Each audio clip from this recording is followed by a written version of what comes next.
Saúde os irmãos com a paz do Senhor Jesus Cristo. Amém? É um privilégio estar nessa noite com os irmãos para junto compartilharmos da poderosa palavra de Deus. Já pude sentir a presença de Deus, que verdadeiramente o Espírito de Deus já está trabalhando de uma forma especial. Eu vou compartilhar uma palavra que está no livro de Romanos, no capítulo 5, no versículo 3 e 4. Diz assim a palavra de Deus: E não somente isto, mas também nos gloriamos nas tribulações, sabendo que a tribulação produz a paciência, e a paciência a experiência, e a experiência a esperança. Amém, amados? O apóstolo Paulo, ele nos ensina a nos gloriarmos não só nas bênçãos, mas também nas tribulações. E nesse texto ele revela aos romanos o que a tribulação vai produzir em nossas vidas. Em outros textos ele diz que a nossa leve e momentânea tribulação vai produzir em nós um peso de glória. Agora, o processo para que esse peso de glória seja gerado está aqui em Romanos capítulo 5, versículo 3. Sabendo que a tribulação produz a paciência. Tiago vai falar sobre a paciência de Jó. E essa paciência, ela só foi produzida quando Jó passou por aquele teste de fé. E o que me chama a atenção, amados, é que o propósito de Deus, em meio a um deserto, a um vale, em meio a uma luta permissiva, debaixo da permissão divina, o propósito de Deus é trabalhar dentro de nós. Quando nós somos trabalhados por dentro, aí nós vamos ter ousadia de conquistar aquilo que está diante de nós. E o primeiro trabalhar de Deus é no nosso coração. Por isso que está escrito em Provérbios 4, versículo 23, sobre tudo que se deve guardar, guarda o teu coração, porque dele procede as saídas da vida. No Salmo 139, Davi vai dizer: sonda-me e me conhece. E no último versículo ele vai dizer: vê se em mim há algum caminho mau e guia-me pelo caminho eterno. Porque na hora da provação, Deus ele vai mexer com a nossa estrutura. Na hora do deserto, do vale, Deus vai mexer dentro de nós, para que a nossa impaciência, para que a nossa falta de longanimidade, para que tudo aquilo que está dentro de nós, que ainda não foi trabalhado, seja exposto, para que a gente veja qual área Deus, pelo seu Espírito Santo, quer trabalhar. E é quando ele vai trabalhando a paciência.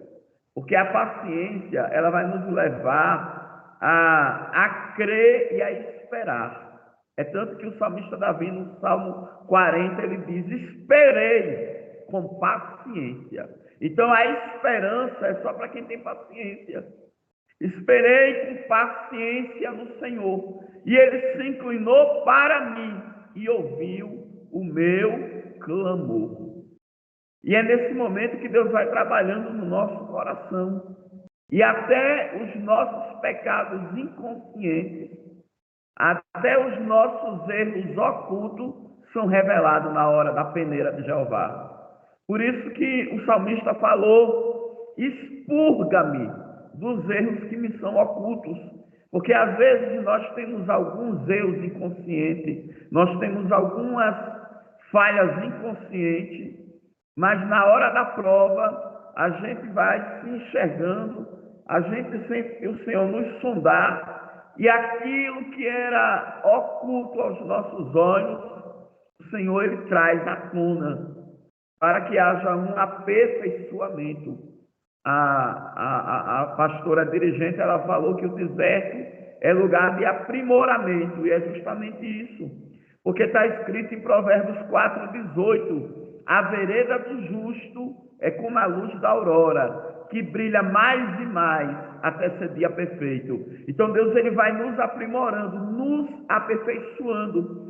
E essas palavras de Salomão, elas foram confirmadas pelo apóstolo Paulo, quando o apóstolo Paulo diz que nós andamos de fé em fé e de glória em glória, porque em cada luta se revela uma glória.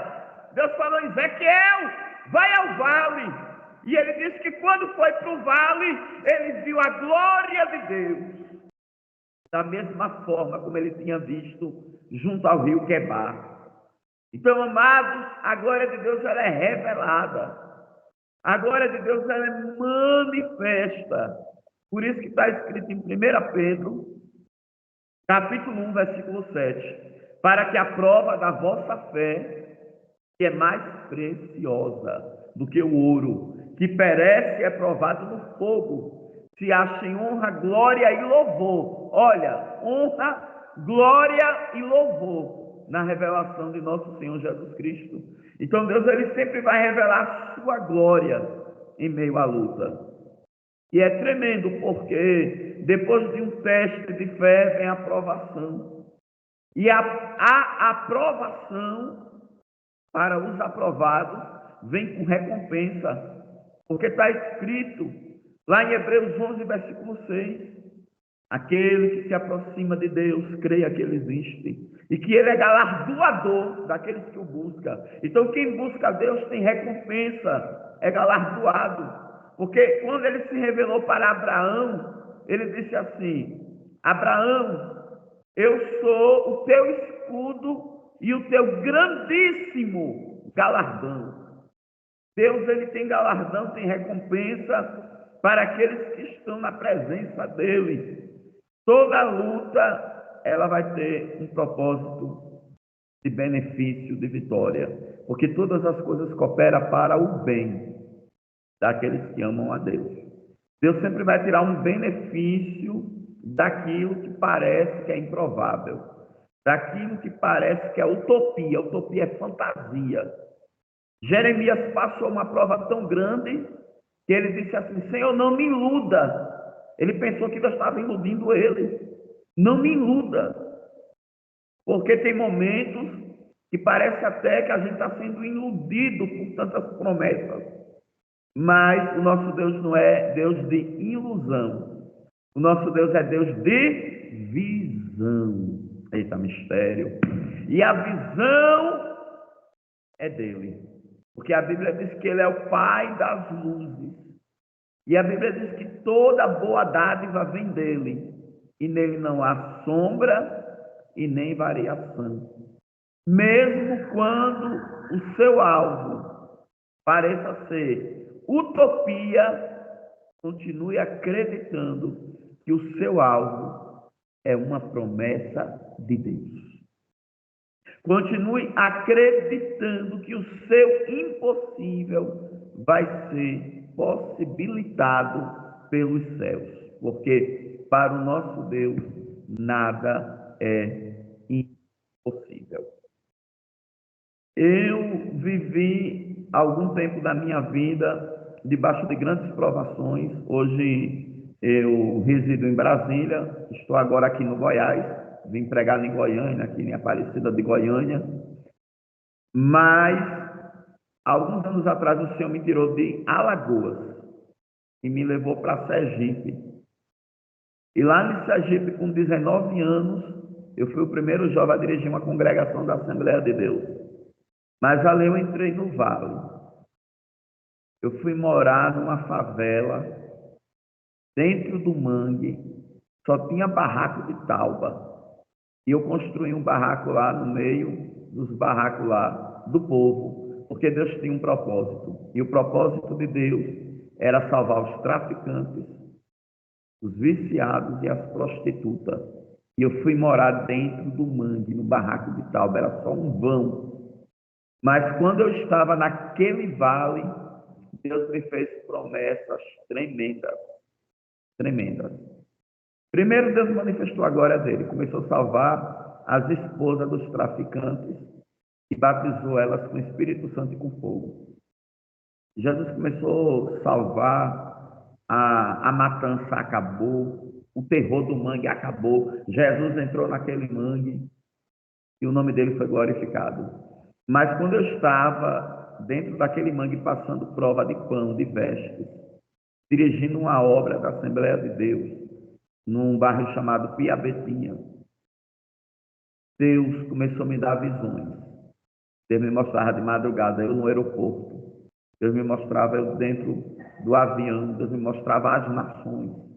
E Deus levava os vasos, profeta, lá para o mangue, para me entregar os decretos, confirmando aquilo que ele me mostrava de madrugada.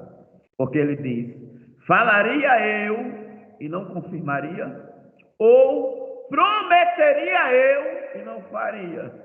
Eu não sou homem para que minta, nem o filho do homem para que se arrependa. E ali Deus me fez promessas grandiosas. E alguém dizia, você crê nisso? Isso aí é meninice. Mas eu sabia que o meu alvo não era utopia. Eu sabia que era promessa de Deus. E debaixo de grande tribulação, Deus trabalhou na minha paciência. Porque a tribulação produz a paciência. Deus me deu longanimidade. E eu esperei na promessa de Deus. Passou alguns anos. E Deus criou uma situação. Eu caí na graça de um pastor renomado. E esse pastor me levar de Aracaju para Brasília. Já estou com 17 anos em Brasília. E quando eu cheguei em Brasília, as portas se abriram. Comecei a viajar de avião, fui pregar em São Paulo, foi muito reboliço, muita coisa linda que Deus fez. E o povo de São Paulo me levou de novo e Deus começou a abrir as portas. Daqui a pouco, irmão, eu já estava pregando na Suíça francesa. Daqui a pouco eu já estava na Alemanha. Congresso em Bruxelas, na Bélgica. Em Paris. Quando eu estava em Paris, foi tremendo.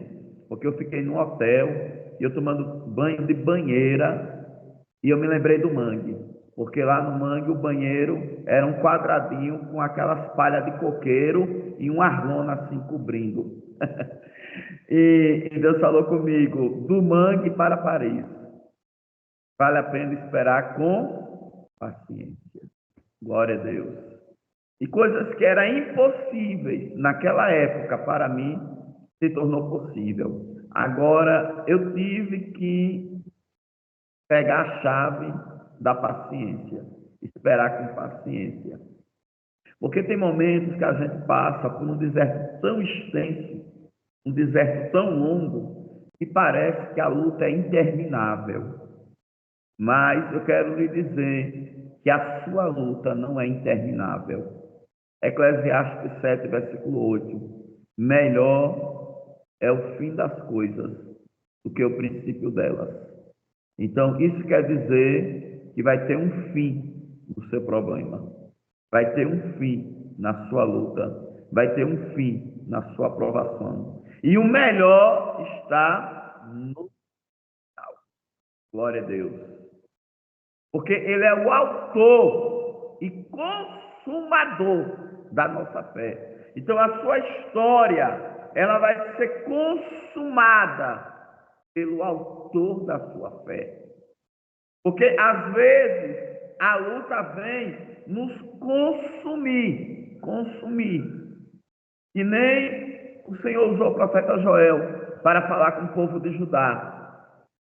Restituí-vos-ei os anos que foram consumidos pelo gafanhoto. E tem luta que vem para consumir sua energia, consumir sua fé, consumir sua paciência.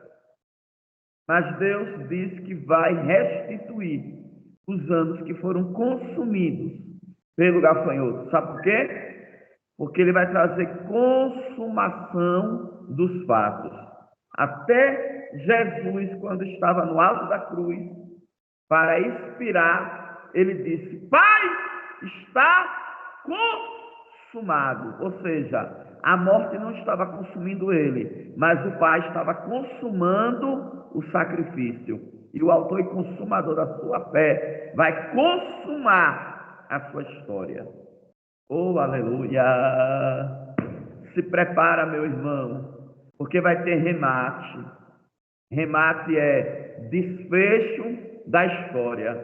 Remate é conclusões, porque aquele que iniciou a boa obra é fiel para completar até o dia de Cristo. E o dia de Cristo está chegando na sua vida. Assim como o Senhor chegou para Jó e se revelou para ele no meio de um redemoinho, Deus está chegando aí para se revelar e dizer: eu vou dar um basta, eu vou dar vitória, eu vou te exaltar, eu vou trazer o propósito do processo.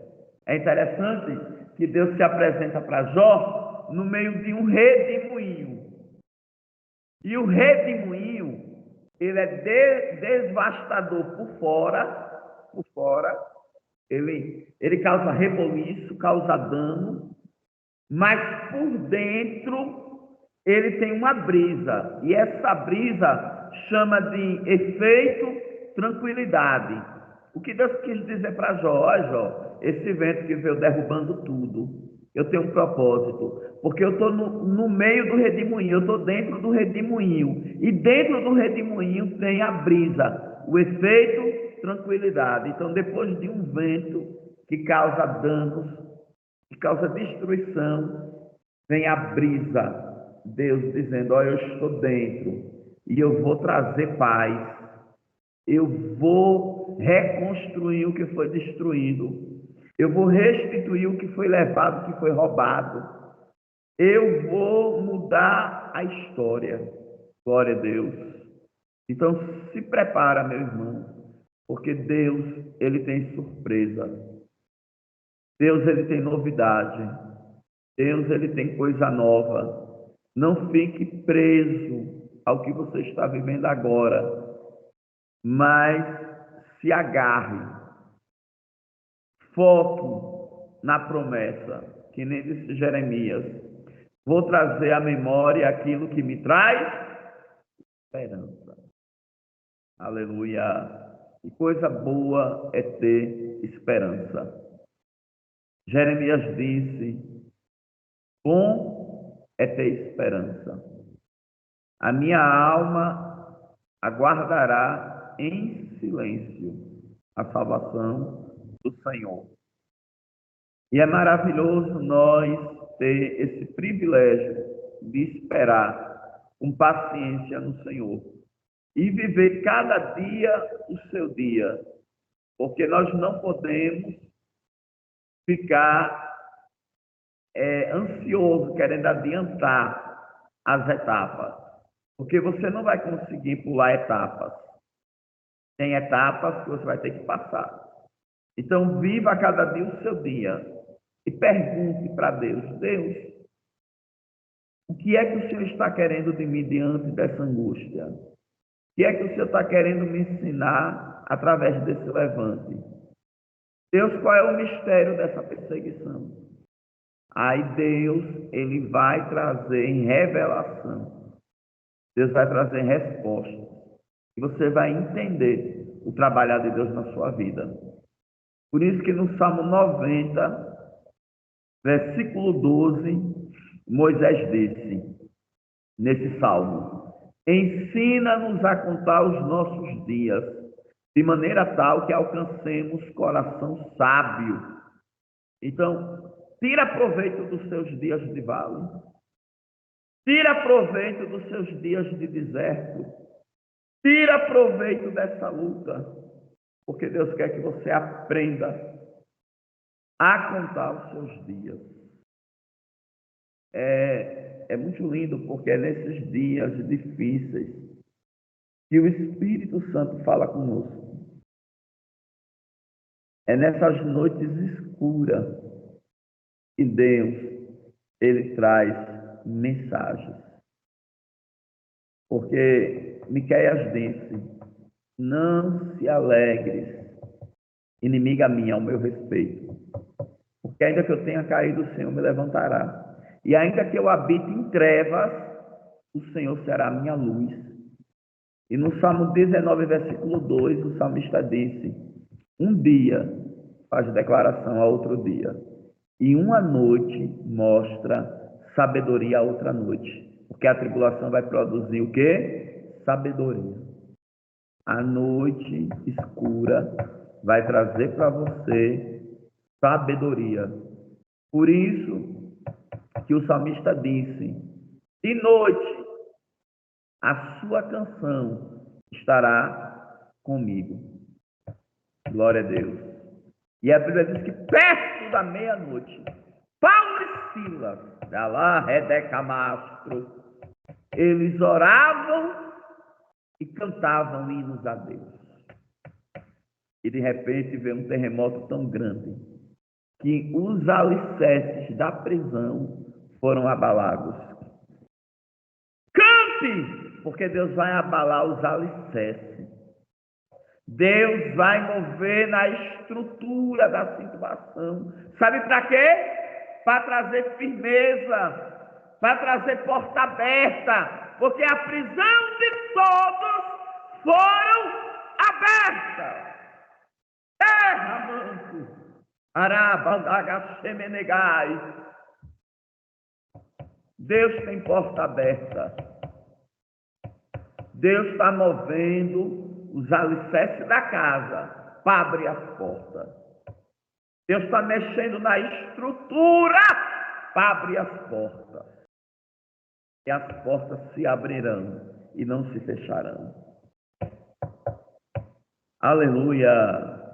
É tão lindo a gente ter a visão de que por detrás de coisas que aparentemente são ruins, tem um desenrolar dos céus tão grande,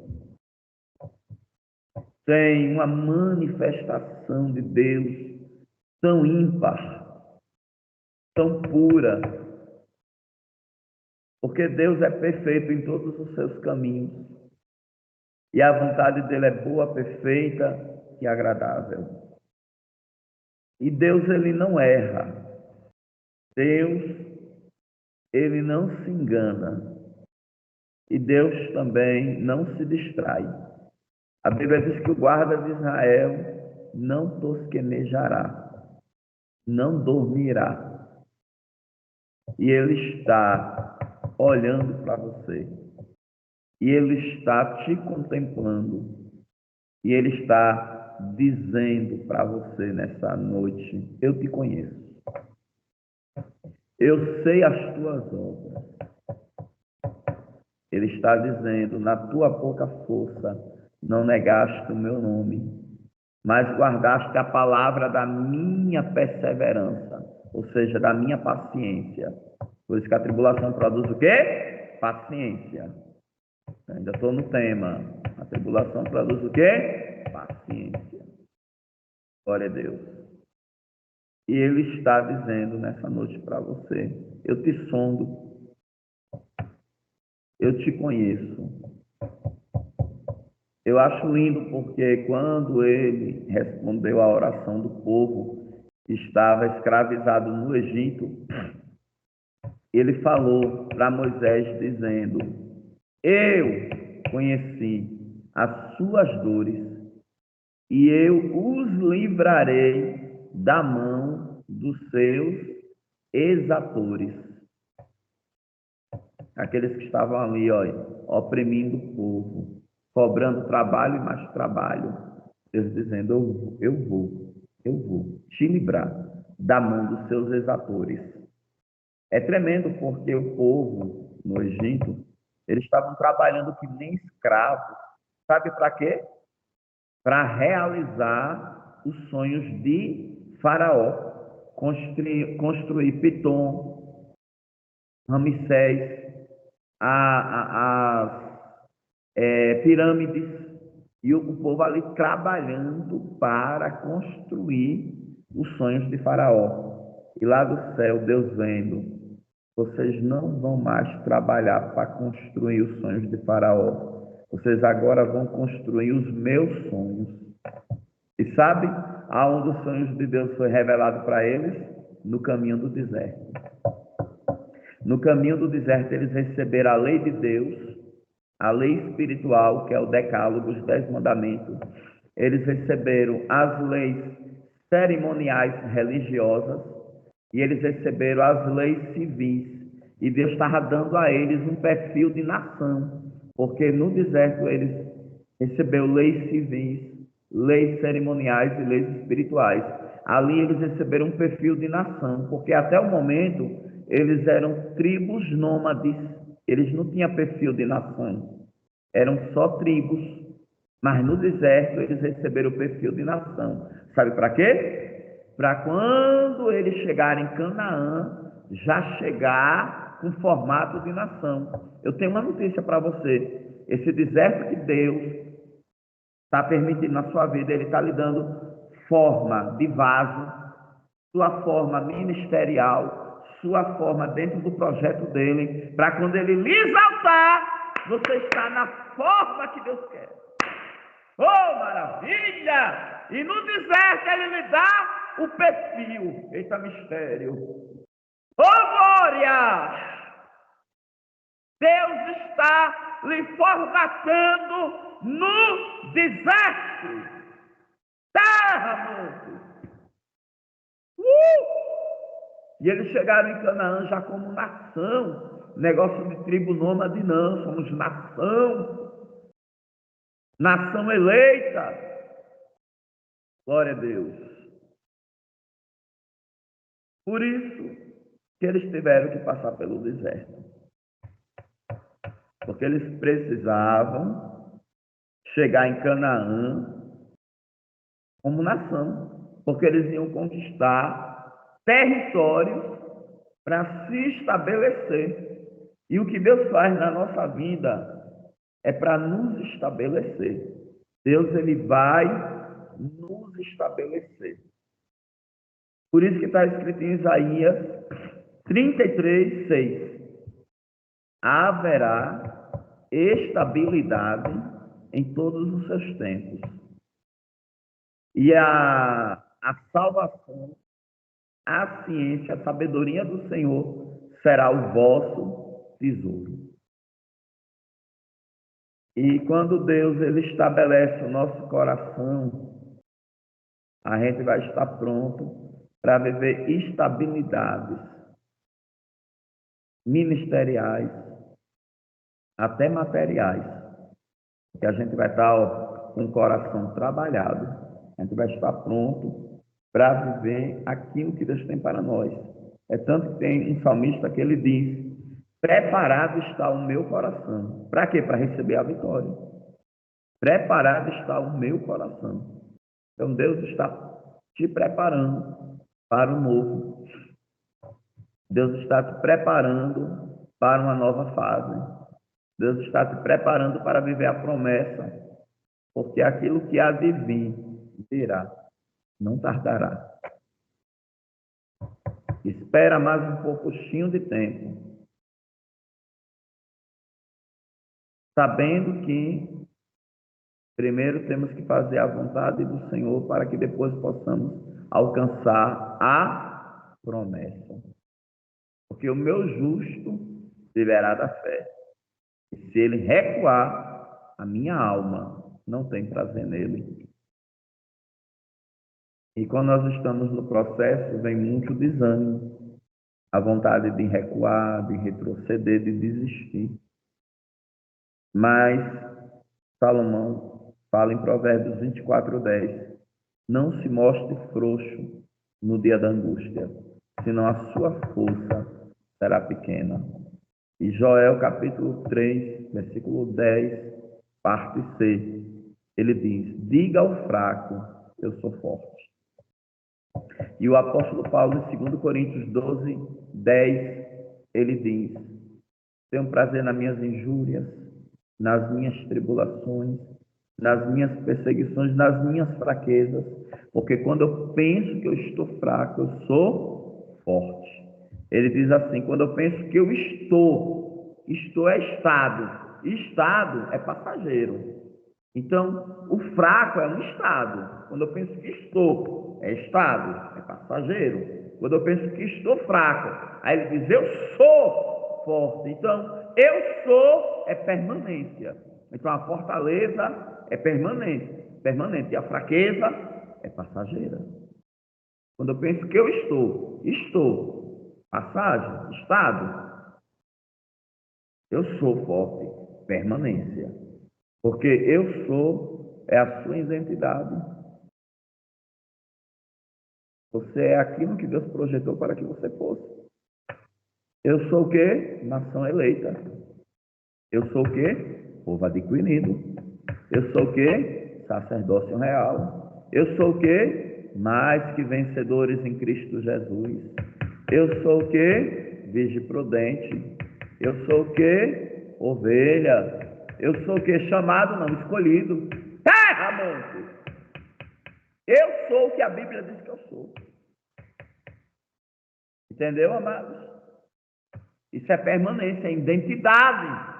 E a nossa identidade está escondida em Cristo. Quantas vezes eu passava a luta e eu sonhava perdendo a carteira, sonhava perdendo a identidade, celular, e Deus dizia para mim: olha, celular é o contato, guardar o contato com o teu Salvador. A carteira é a sua identidade, o inimigo quer roubar a sua essência, a sua identidade. Confia em mim. Terra, monte! Então, amados, confia no Senhor, confia em Deus. A sua essência não vai ser roubada. A sua identidade é única. E a sua identidade está em Cristo Jesus. Glória a Deus. Guarda o que tens, para que ninguém tome a tua coroa. Mas aquele que perseverar até o fim será salvo. Glória a Deus. A tribulação produz a paciência. E a paciência, a experiência. Olha que coisa linda. Depois que você aprende a confiar, se deleitar, aí você vai ter experiência. Experiência de quê? De um choro, que foi as lágrimas secadas pelo Senhor. De uma oração que foi ouvida. De uma luta que passou e você saiu com a vitória na mão. Então você vai ter experiência. O que fortaleceu Davi, quando ele estava diante do filisteu de Gate, gigante Golias, foi as experiências. Ele era novo, mas ele tinha experiência. Ele disse para o rei Saul: Saul, quando eu estava cuidando das ovelhas do meu pai, veio um leão e eu matei. Veio um urso e eu matei. E assim será com esse incircunciso filisteu. Ele quer dizer: o Deus que me ajudou a matar o leão e o urso vai me ajudar a vencer o gigante. Então, experiências de vitória, irmãos. Quando você vive essa paciência, você adquire as experiências. E as experiências vão lhe fortalecer para viver novas experiências. Eu mesmo já vivi cada experiência, mas em todas elas eu tive vitória. Eu já tive câncer no intestino, coloquei o intestino podre para fora e Deus me deu um intestino novo. Aí depois veio outra prova de enfermidade, mas eu já estava fortalecido. E a fortaleza da prova anterior me ajudou a vencer a prova que eu estava passando. Então, você sempre vai viver de fé em fé e de glória em glória. Faça da sua batalha uma história para contar e edificar outras vidas. Viva a experiência com Cristo. Viva o amor de Cristo. Viva tudo aquilo que Cristo permite que você viva. Porque tudo que está acontecendo na sua vida está debaixo do controle de Deus.